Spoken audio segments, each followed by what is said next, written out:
우리가 성경을 읽어보면은 수많은 인물들이 나오는데요. 수많은 인물들이 공통적으로 갖는 것은 그 개인의 개인적인 삶으로 끝나는 것이 아니라 반드시 하나님과의 관계성 속에서 나타나는 것을 확인할 수 있습니다. 왜 그러냐면은 우리의 삶이라는 것은 하나님과 함께하는 삶, 하나님께서 인도하시는 삶, 하나님의 뜻 가운데서 움직이는 삶이기 때문에 그렇습니다. 그 가운데 우리가 요셉이라는 인물을 창세기에서 볼 수 있는데 이 요셉은 굉장히 특이한 인물이죠. 어떤 면에서 특이하냐면요. 첫 번째는 요셉은 우리가 흔히 말하는 이스라엘의 족장이 아닙니다. 족장이라 하면은 아브라함과 이삭과 야곱을 합니다. 그런데 이 족장이 아닌 요셉이 창세기 보면은 무려 13장에 걸쳐서 이 이야기가 나옵니다. 족장이 아님에도 불구하고 사실은 아브라함보다 그리고 또는 이삭보다 더 많은 내용의 분량을 차지하는 사람이 요셉이라고 말할 수 있습니다. 그리고 또 요셉의 삶에 있어서 굉장히 특이한 것을 하나 발견할 수 있는데 그것은 요셉이 이렇게 성경에 많은 분량을 차지하고 있지만은 하나님께서 요셉에게 분명하게 음성으로 말씀하시는 부분이 또는 계시를 보여주시는 부분이 단 한 번도 없다는 사실입니다. 자, 우리가 어떻게 비교할 수 있습니까? 아브라함의 경우는 하나님이 계속해서 말씀하십니다. 저리 가라, 이곳에 머물러라, 여기서 예배를 드리라, 또 너희 자녀를 저리로 데려가서 드려라. 야곱의 경우도 마찬가지입니다. 하나님께서 환상을 보여주시고 말씀해주시고 그렇지만 요셉의 경우만큼은 우리가 아무리 뒤져보고 찾아봐도 하나님이 말씀하셨다, 하나님이 계시를 보여주셨다, 하나님이 예언하셨다라는 구절을 단 하나도 발견할 수가 없습니다. 굉장히 특이한 부분이라고 말할 수가 있습니다. 그럼에도 불구하고 이 요셉이라는 사람의 삶은 철저하게 하나님의 간섭과 하나님의 섭리에 따라서 움직인다는 것을 우리가 확인할 수가 있습니다. 하나님은 혼자 살아가는 것이 아니었고 하나님과 단절돼서 살아가는 것이 아니었고 하나님의 손에 이끌려서 하나님의 주권적인 섭리에 따라서 살아가는 삶이었습니다. 우리가 창세기 45장을 확인할 수 있는데 우리 같이 한번 읽어보겠습니다. 시작. 하나님이 그 구원으로 당신들의 생명을 위하고 당신의 후손을 세상에 주시려고 나를 당신의 앞서 보내셨나니 그런즉 나를 이기로 보낸 자는 당신을 위하여 하나님이시다. 요셉이 고백을 보면 그의 삶 전체가 하나님의 손길에 의해서 이끌렸다라는 것을 말합니다. 자기는 내가 하나님의 섭리에 따라서 살아갔다라고 고백을 하고 있는 거죠. 사실 요셉이 애굽의 노예로 팔려갔는데 그 원인이 뭡니까? 형들이 그를 미워해서 그렇게 된 것입니다. 형들이 미워해서 그를 애굽에 팔아버렸는데 시간이 많이 지나면서 요셉은 그것을 해석하면서 그런 인간적인 관점으로 판단하지 않고 하나님의 섭리의 관점으로 판단하고 있습니다. 여기에 나타나는 것처럼 왜 내가 여기에 있는가? 하나님께서 당신들의 생명을 보존하기 위해서 당신들의 후손을 세상에 남겨두기 위해서 나를 보내신 것입니다. 이렇게 말하고 있습니다. 하나님의 언약 백성을 이 흉년이라는 그런 환난 가운데서 보존하고 지켜내기 위해서 요셉이라는 사람은 미리 애굽에 보내셨다는 것을 성경이 이렇게 말을 하고 있는 것입니다. 요셉이 그와 같은 확신을 가지고 있는 것이죠. 하나님의 섭리에 이끌리는 삶이 바로 요셉의 삶이었는데 성경의 곳곳에 보면요, 이 하나님께서는 섭리하시는 하나님, 우리의 삶을 세밀하게 간섭하시고 이끄시고 주권적으로 이끌어가시는 하나님으로 기록이 되는데 에베소서 1장 11절에 보면은 하나님은 모든 일을 자기의 마음에 이 원대로 역사하시는 분이라 기록됩니다. 모든 일을 자기 마음의 원대로 역사하시는 분입니다. 예수님이 마태복음 10장 29절에서도 말하기를 하나님은 어떤 분인가? 우리가 하살것없게 여기는 참새 한 마리가 땅에 떨어지는 것까지 간섭하시고 통제하시는 분이라 이렇게 말합니다. 참새 한 마리가 호수에 총이 맞아가지고 땅에 떨어지는데 그것조차도 하나님의 간섭 없이는, 하나님의 허락 없이는 일어나지 않는다 이렇게 말씀합니다. 우리가 이와 같이 하나님의 섭리에 대한 지식을 가지고 있다면 우리 이 땅을 살아갈 때에 어떠한 사건을 만난다 할지라도 그것을 하나님과의 관계성 속에서 해석할 수 있는 마음의 여유가 생깁니다.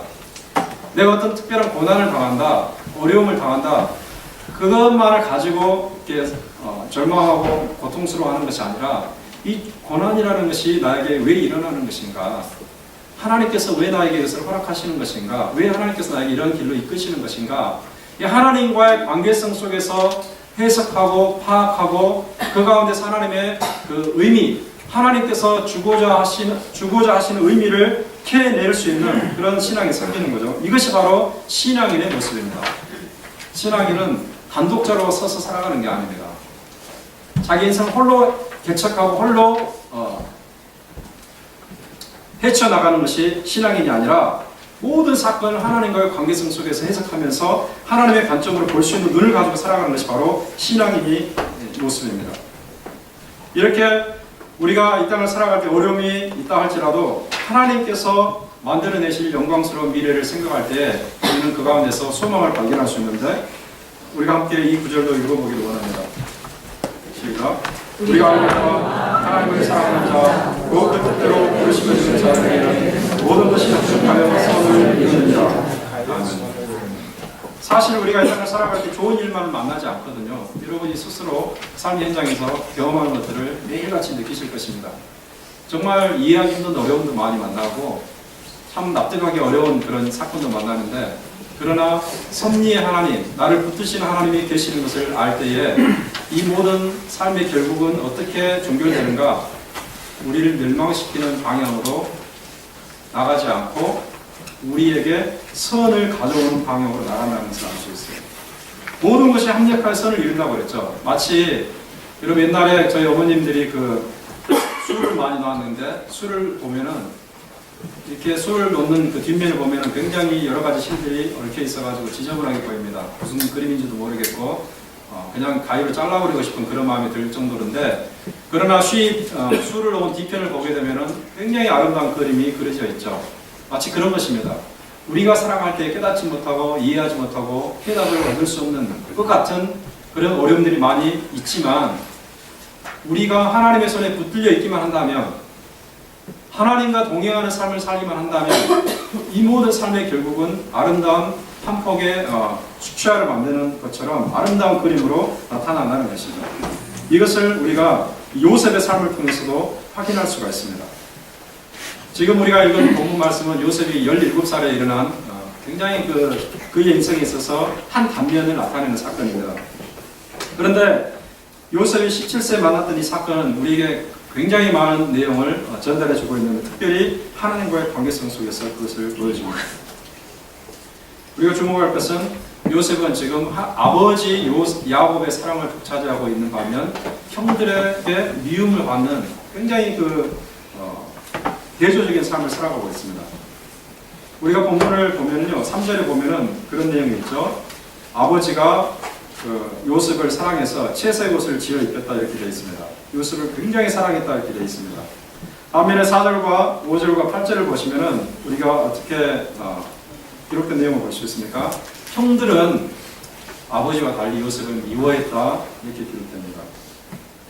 아버지 야곱이 요셉을 사랑한 이유는 우리가 정확한 것은 알 수 없지만은 성경 기록을 통해서 추론할 수 있습니다. 대충 두 가지를 볼 수 있는데, 하나는 요셉은 야곱이 가장 사랑하는 라헬이 낳은 첫 번째 아들이었습니다. 우리가 알듯이 요셉이 라헬을 위해서 14년을 일했잖아요. 그런데 자기에게 아내로 주어진 사람은 레아였습니다. 하나님께서 레아를 자비롭게 여기셔서 6아들을 낳게 했지만은 야곱의 마음은 항상 라헬에게 가 있었는데, 라헬이 낳은 첫 번째 아들이 바로 요셉이라는 아들이었습니다. 그러니까 요셉을 그렇게 사랑한 거죠. 그리고 또 야곱이 볼 때 요셉은 굉장히 성실하고 진실한 사람이었어요. 자기 11아들 중에서, 베냐민은 나중에 태어나기 때문에 11아들로 보면은 11아들 중에서 요셉은 굉장히 진실하고 성실한 아들이었는데, 그것을 우리가 어디에서 추론할 수 있냐면요, 2절을 보시면은 2절에 어떤 사건이 나타납니까? 요셉과 자기의 형들이 같이 양을 치고 있는 모습이 나타납니다. 근데 여기 형들은 야곱의 첩들입니다. 첩들의 아들들입니다. 빌하와 실바가 낳은 아들들인데, 이 아들들과 같이 일을 하면서 요셉이 그들의 잘못을 아버지에게 고이 바쳤다라는 기록이 있습니다. 이게 한 줄로 기록이 됐는데 도대체 이게 무슨 말일까? 왜 이런 구절을 기록해 놨을까? 우리가 여기서 한 가지 오해를 할 수가 있는데요. 요셉이 치사하게 자기 형들을 그냥 보자질이나 하는 그런 못돼 먹은 아이가 아닌가 이렇게 생각할 수가 있습니다. 그러나 사실은 그렇지 않습니다. 여기 보면은 그들의 잘못을 고했다라는 말이죠. 우리 성경에 보면 그들의 잘못을 아버지에게 고했다. 그들의 잘못을 아버지에게 말했다 이렇게 되어 있는데 이것은 조금 더 정확하게 원문으로 이렇게 해석을 들어가 보면요. 그들의 잘못이라는 것은 뭐냐면은 그들이 아버지의 산업에 대해서 행하고 있는 악한 일들 그리고 아버지의 명성에 대해서 말해내고 있는 악한 비방들을 말합니다. 아버지의 아들이긴 하지만 아버지의 산업과 그 다음에 아버지의 명성에 누가 되는 일을 해가 되는 일을 하고 있습니다. 바로 이러한 사실을 보았기 때문에 요셉이 아버지의 산업과 아버지의 명성을 지키기 위해서 그 잘못을 아버지에게 말씀을 드린 것입니다. 그러니까 단순히 치사하게 그냥 그런 동기에서 말하는 것이 아니라 아버지를 지키기 위해서 하는 행위였습니다. 이 구절을 보면서 창세기 주석의 대가 중에 한 분이 이것을 어떻게 해석했냐면요. 이것은 요셉의 성실성을 보여주는 사건이다. 바로 이와 같은 것 때문에 사실 아버지 야곱이 요셉을 사랑하지 않을 수가 없었던 거죠. 이와 같은 사랑은 사실 마음속에 담겨 있지 않고 겉으로 드러나게 되는데 어떻게 드러나냐면요. 3절을 보면은 이런 내용이 기록이 되어 있습니다. 채색 옷을 지어 입혔다 이런 말씀이 있습니다. 채색 옷. 이 채색 옷이라는 것은 상당히 팔도 길게 나오고 그다음에 이 상의가 무릎까지 내려가는 긴 옷인데 여러 색깔로 된 옷이었습니다. 성경의 다른 기록들을 보면은요 어떤 사람들이 있냐면 사무엘하 13장에 보니까 왕실의 왕자나 공주들이 이런 옷을 입었습니다. 그리고 이 채색 옷을 입은 사람들은 아버지의 유산을 이렇게 더블로 받는 갑절로 받는 그런 지위를 누렸습니다. 그러니까 야곱이 자기 아들들 중에서 요셉에게 채색 옷을 지어 입혔다는 것은 그를 사랑하되 그를 사실상은 자기의 상속자로 생각하고 있었다. 즉 그에게 장자의 복을 주고 싶었다라는 그런 마음을 가지고 있었다는 걸 알 수 있습니다. 야곱의 이런 행위를 통해서 우리가 이 가정적인 면에서는 사실 이런 해석을 할 수도 있습니다. 지금 야곱이 11아들 중에서 한 아들만을 편애하고 있는 것은 아닌가. 그래서 이런 한 자녀에 대한 편애가 가정의 불화를 일으킨 것이 아닌가. 그래서 우리는 편애를 하지 맙시다 라는 도덕적인 교훈을 받을 수도 있습니다. 그러나 사실 성경 기록이 그런 도덕적인 교훈을 받으라고 기록된 것이 아닙니다. 여기에서 나타나는 하나님의 뜻은 무엇인가? 야곱이 요셉만을 특별히 사랑해서 그에게 채색 옷을 지어 입힌 이 사건을 통해서 하나님 우리에게 주고자 하시는 하나님의 그 경륜은 무엇인가? 하나님의 그 의미는 뜻은 무엇인가? 그것은요 하나님 자신의 주권적인 선택입니다. 하나님 자신의 주권적인 선택입니다. 여러분 우리가 충분히 상식적으로 알 수 있죠. 야곱이라는 사람이 자기 아들들이 많이 있는데 자기 아들들을 중에서 누구를 사랑하든 누구를 장자로 세우든 누구에게 많은 상속을 내어주든 사실 그것은 다른 사람이 따질 바가 아니거든요. 가장이기 때문에 가장이 알아서 하면 됩니다. 루벤에게 줄 수도 있고 유다에게 줄 수도 있고 요셉에게 줄 수도 있습니다. 그런데 야곱은 요셉에게 주기를 원하는 거죠. 이것이 사실은 하나님의 선택의 역사에서 면면이 드러나고 있는 사실입니다. 여러분 성경을 통해 쭉 살펴보면 어떤 내용을 보시냐면 하나님께서 어떤 사람을 선택하시는가? 우리가 생각할 때 이것은 아닌 것 같은데 라는 사람을 선택합니다. 맨 처음에 아담과 하와가 자식을 낳았는데 장자가 가인이었고 차자가 아벨이었습니다. 그런데 우리 같으면 장자를 선택하겠잖아요. 그런데 하나님은 차자인 아벨을 선택하십니다. 우리 아벨이 죽고 난 다음에도 가인을 선택하지 않고 나중에 태어난 셋이라는 사람을 선택합니다.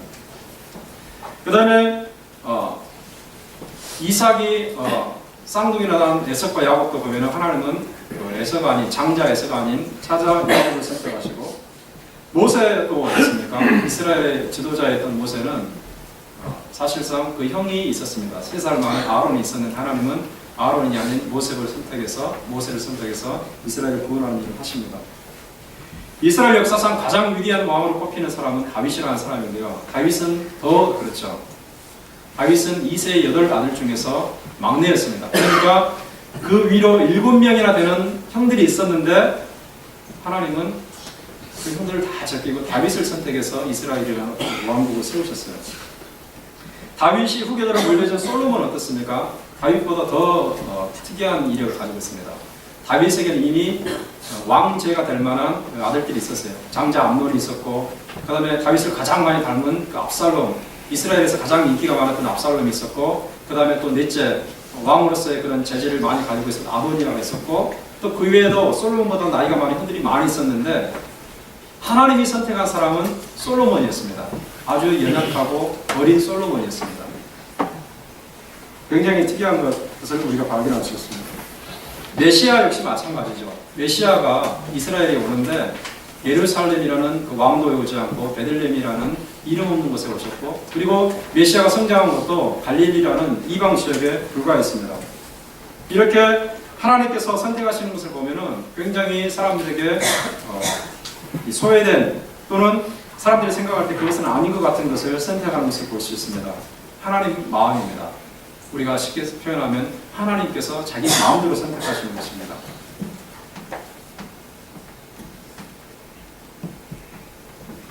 우리는 그것을 원하죠.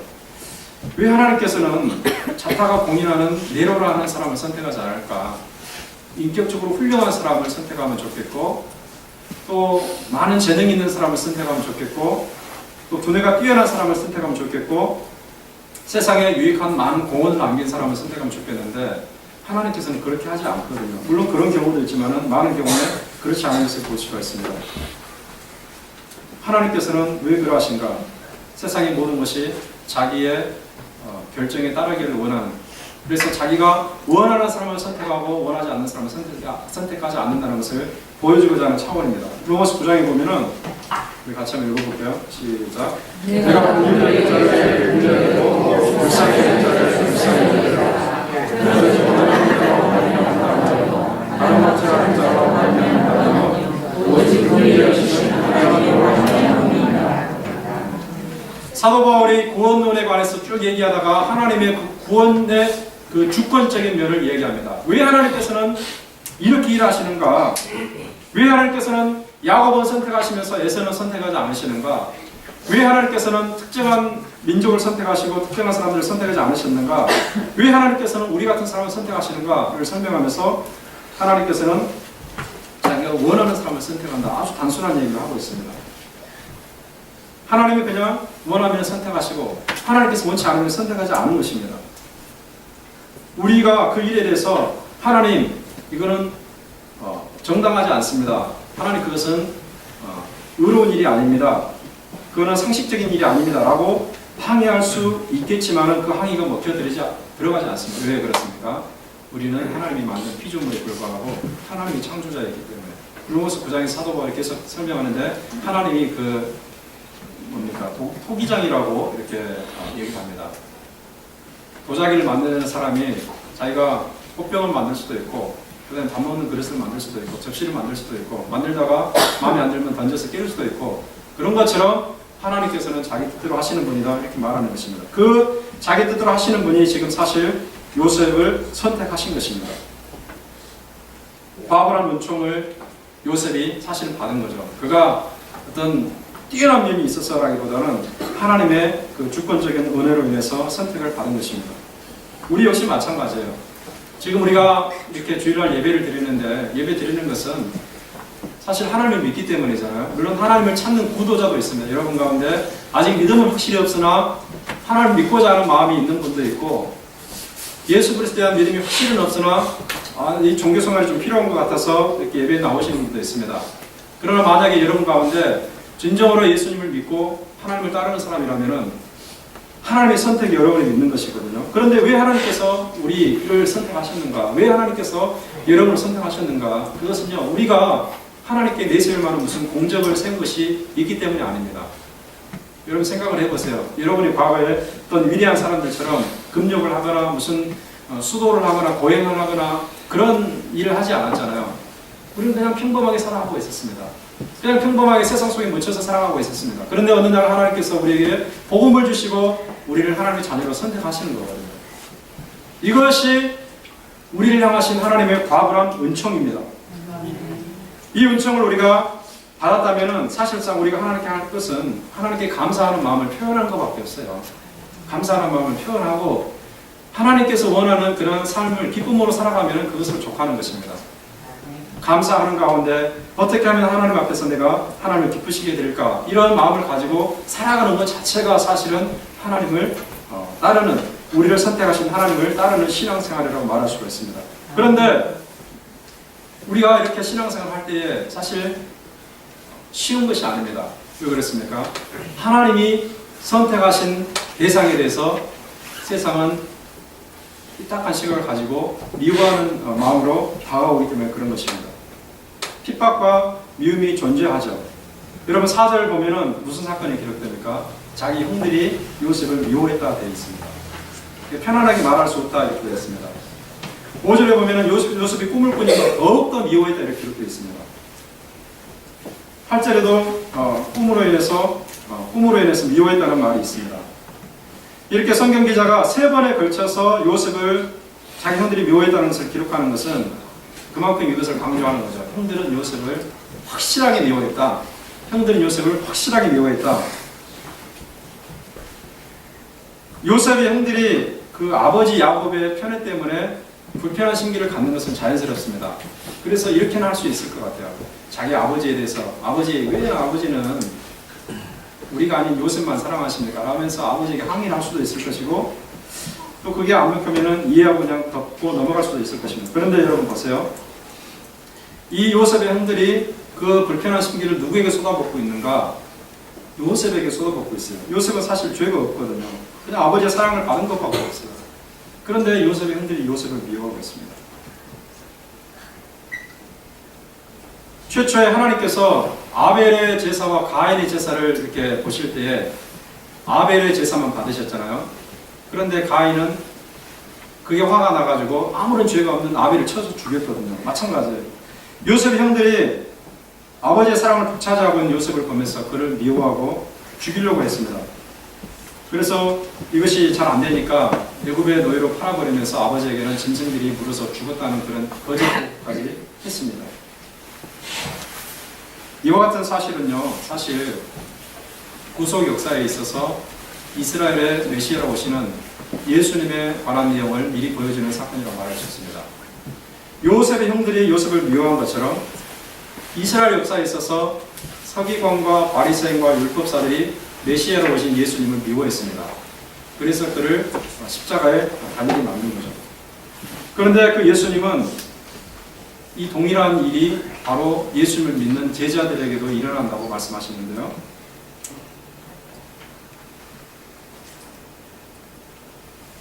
요한복음 17장 14절을 같이 읽어보겠습니다. 시작.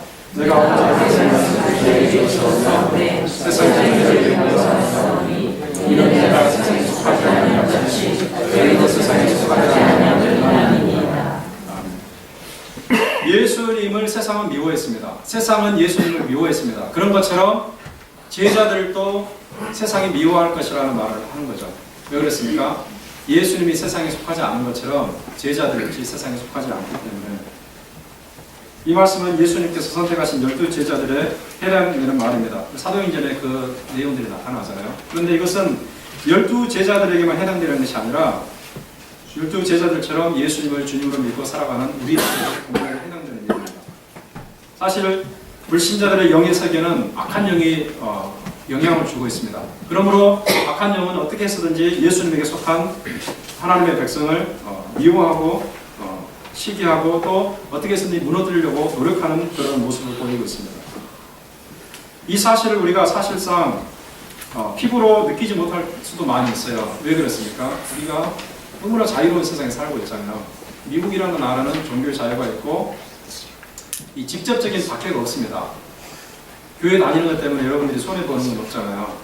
예수 믿는다고 해서 성경을 읽는다고 해서 직업을 뺏긴다든지 이런 일이 없잖아요. 그래서 우리가 피부로 느낄 수는 없지만은 사실 우리가 좀 더 깊이 우리의 삶을 들여다보면은 우리가 예수님을 믿는 것 때문에 세상 사람들에게 이 좋지 않은 시각으로 비춰질 때가 많이 있습니다. 예를 하나 들어보면은 이런 것입니다. 우리 기독교인들은 이것을 주장하죠. 우리는 천국이 있고 천국을 가는 길은 오직 예수님밖에 없다라고 믿습니다. 이것은 요한복음 14장 6절과 사도행전 4장 12절 그리고 성경 여러 구절을 통해서 확인되는 바입니다. 예수님 한 길 외에는 천국에 갈 수가 없다. 그러면 다른 종교는 우리는 구원받는 종교가 아니라고 말합니다. 바로 이것 때문에 세상에 많은 사람들이 기독교인을 배타적이라고 말하면서 기독교인들이 잘못됐다고 말을 합니다. 욕을 합니다. 오늘날 인터넷이 발달해가지고 여러 기사들이 나오는데 기독교에 대한 기사가 나오면요. 조금 기독교에 대한 비판적인 기사라든지 기독교의 잘못을 드러내는 그런 기사가 나오면은 많은 사람들이 막 댓글을 답니다. 밑에다. 저는 이제 목회자이기 때문에 그런 것들을 유심히 보는 편인데 보면은 굉장히 욕을 많이 합니다. 기독교인들에 대해서 욕을 하고 심지어는 이 예수님에 대해서 욕을 하고 하나님에 대해서까지 욕을 합니다. 막 욕을 그냥 거침없이 합니다. 이것은 왜 그러한가? 이 세상 자체가 사실은 하나님을 수용하기가 어려워요. 이 세상 사람들 마음 자체가 예수님의 복음을 수용하기 어렵습니다. 그러니까 예수님의 복음을 따라 살아가는 우리들을 향해서 그렇게 이상한 말을 하면서 좋지 못한 그런 표현을 하면서 안 좋은 마음을 보여주는 거죠. 하나님을 싫어하니까 하나님을 믿는 저희들까지 싫어하고 그것을 나타내는 것입니다. 이것이 사실상 우리가 속해 있는 세상의 모습입니다. 그리스도인들이 사실 인기가 없어요.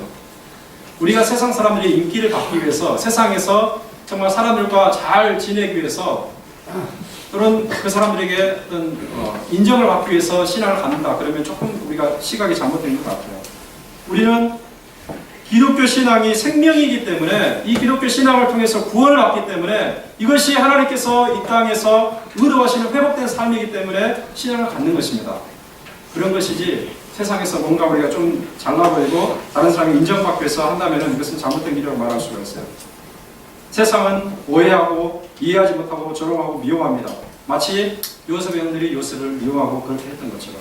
그러나 그 가운데서 우리는 그들의 태도만을 보고서 절망할 것이 아니라 우리를 선택하시고 우리를 사랑하시는 그래서 주권적인 손길로 이끌어 가시는 하나님을 바라보면서 위로를 받고 그 하나님의 사랑에 감격하는 가운데 우리가 풍성한 삶을 살아가야 되는 것입니다. 요셉의 형들이 요셉을 더 미워하게 된 동기가 하나 있었습니다. 그래서 요셉이 꿈을 꾸면서 두 가지 꿈을 꾸죠. 여러분 어떤 꿈입니까? 다 알죠. 몇 단이 있는데 자기 몇 단만 서고 나머지 11단을 다 자기를 향해서 고개를 숙였다. 또 한 번 꿈을 꾸는데 해와 달과 11별이 자기 별을 향해서 고개를 숙였다라는 그런 꿈이었습니다.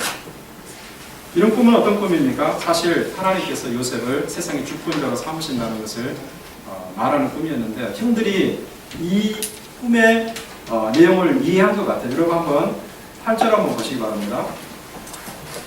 8절에 보시면 이런 구절이 이렇게 되어 있죠. 우리 형들이 그에게 이르되 네가 참으로 우리의 왕이 되겠느냐 참으로 우리를 다스리게 되겠느냐 하고 그의 꿈과 그의 말로 말미암아 더욱 그를 미워하더니 이렇게 있습니다. 이 구절을 보면은 형들이 요셉의 꿈의 내용을 좀 직감한 것 같아요. 뭔가 이 특이한 꿈이었고 요셉이 조금 높이 올라가는 그런 꿈이라는 것을 깨달은 것 같아요. 그래서 자기들의 동성이 올라가는 것을 지켜보고 있을 수가 없는 거예요. 그래서 그것 때문에 요셉의 형들이 요셉을 미워하고 더 중요한 것은 뭡니까? 그래 네가 그런 꿈을 꿨지만은 그 꿈이 진짜로 실현되는지 두고 보자 라는 마음을 가지고서 어떤 일을 합니까? 그 꿈을 좌절시킬 편을 선택합니다.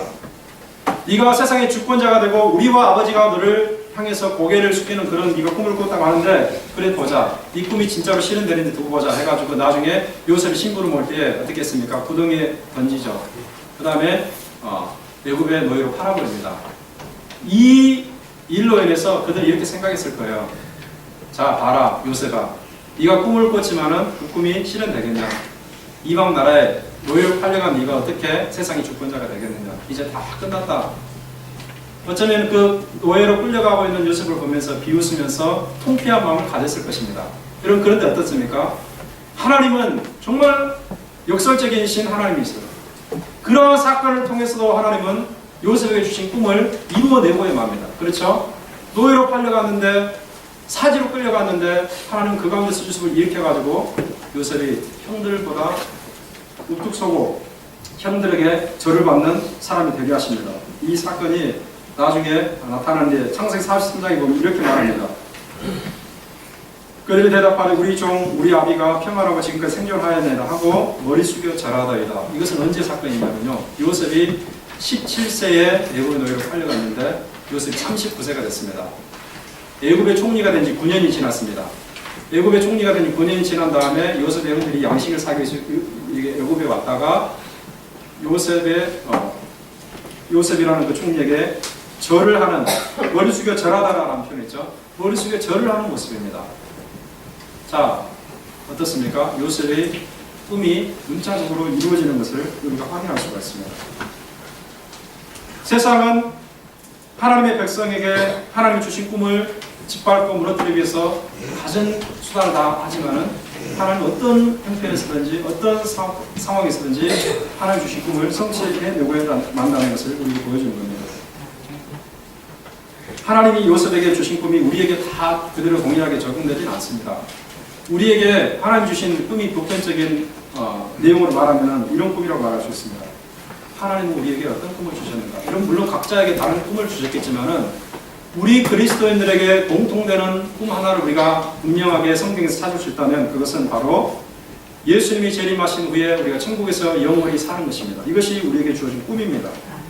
바로 이 천국의 소망 때문에 우리의 앞서 신앙생활했던 사도들과 신앙의 조상들이 주님을 위해서 목숨을 바쳤습니다.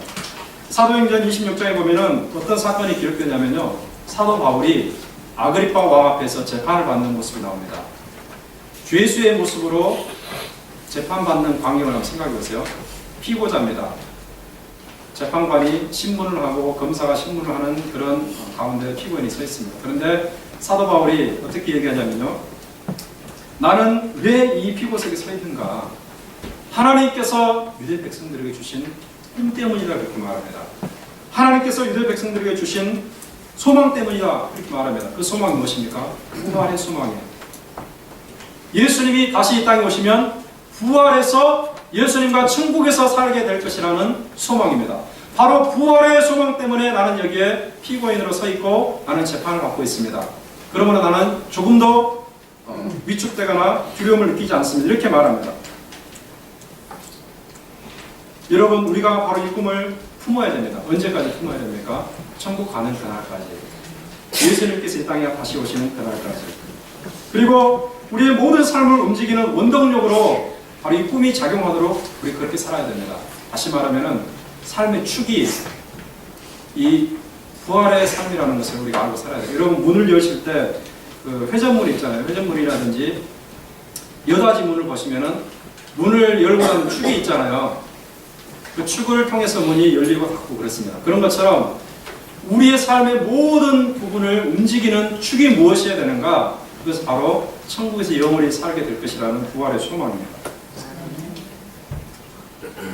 우리는 이 천국 소망을 가지고 살아가는 것을 우리가 알아야 됩니다.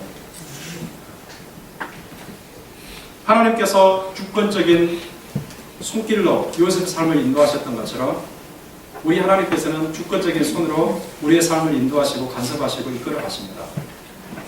그렇다면 우리의 삶에 어려움이 있다 할지라도 그 어려움으로 인해서 우리가 멸망하지 않고 망하지 않습니다. 우리가 주저앉을 필요가 없습니다.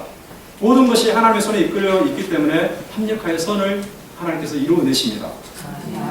그리고 우리는 천국을 바라보면서 이 꿈 때문에 어려움을 이겨내고 이 꿈 때문에 신앙을 지켜내고 이 꿈 때문에 복음에 우리가 붙어 있어야 됩니다. 주님께서 오실 때에 이 꿈을 붙들고 포기하지 않는 사람들에게 잘했다 칭찬하시면서 엄청난 상급으로 보상해 주실 것입니다. 이와 같은 소망을 붙들고서 오늘 하루도 오늘 한 해도 그리고 남은 인생을 견고하게 살아갈 수 있는 은혜가 있길 주님의 이름으로 축원합니다. 네, 기도하겠습니다. 그러하신 하나님 아버지, 주님의 귀한 은혜를 감사합니다. 우리는 신앙생활하되 혼자 살아가는 것이 아니고 우리 인생을 살아가되 단독자로 헤쳐가는 것이 아니고 우리를 창조하신 하나님, 우리를 건지신 하나님, 우리의 주권자 하나님이 붙들고 이끌어 가시는 인생을 살아가는 것을 고백하고 인정합니다. 하나님, 우리 하나님의 손에 붙들려 있음을 기억하게 도와주시옵소서. 이 시대가 나의 삶이 하나님께 붙잡혀 있음을 기억하게 하여 주시옵소서. 그래서 섭리의 하나님을 바라보면서 어려운 가운데서도 믿음을 지켜나가게 도와주시고, 주님이 오실 때 우리에게 주실 영원한 그 부활의 생명을 바라보면서 이 땅에서 믿음을 지키며 하나님을 기쁘시게 해드리며 하나님과 동행하며 하나님 품에서 안식하며 이 땅을 살아갈 수 있도록 도와주시옵소서. 요셉의 삶에 이루어진 것들이, 요셉의 삶에서 이루어진 꿈들이 우리 삶을 통해서 이루어지기를 간절히 소원하며 주 예수 그리스도 이름으로 감사하며 기도합니다.